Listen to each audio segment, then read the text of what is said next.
বাংলাদেশ এটা সবার, এটা আমাদের বাংলাদেশ। এইখানে নতুন কোন পীর আইসা কোন ওসিয়ত দিতে পারবে না দিল্লি চলে যাওয়ার, পিন্ডি চলে যাওয়ার।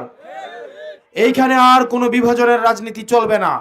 এই বাংলাদেশি এবং বাঙালি যে কূটতর্ক, এই কূটতর্কের মধ্যে আমাদেরকে আর জড়াইতে পারবে না। এইখানে হিন্দু মুসলমান, বৌদ্ধ খ্রিস্টান, পাহাড়ি সমতল, সাঁওতাল বৌদ্ধ গারু এই সব পরিচয়ের ঊর্ধ্বে উঠবে। আমরা সবাই হচ্ছে বাংলাদেশের নাগরিক। প্রত্যেকটা মানুষ বাংলাদেশের নাগরিক হিসাবে সমান মর্যাদা নিয়ে সেখানে বড় হবে। এবং আমরা যেই সুবিধা দেই না কেন, দিন শেষে বাংলাদেশের প্রধান এবং প্রথম সমস্যা হচ্ছে দুর্নীতির সমস্যা।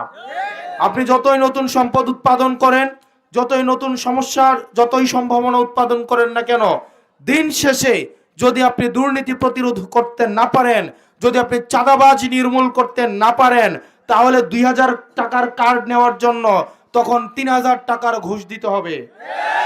অলরেডি 2000 টাকার কার্ড দিবে এটা বলে 100-200 টাকা করে চাঁদাবাজি শুরু হয়ে গেছে।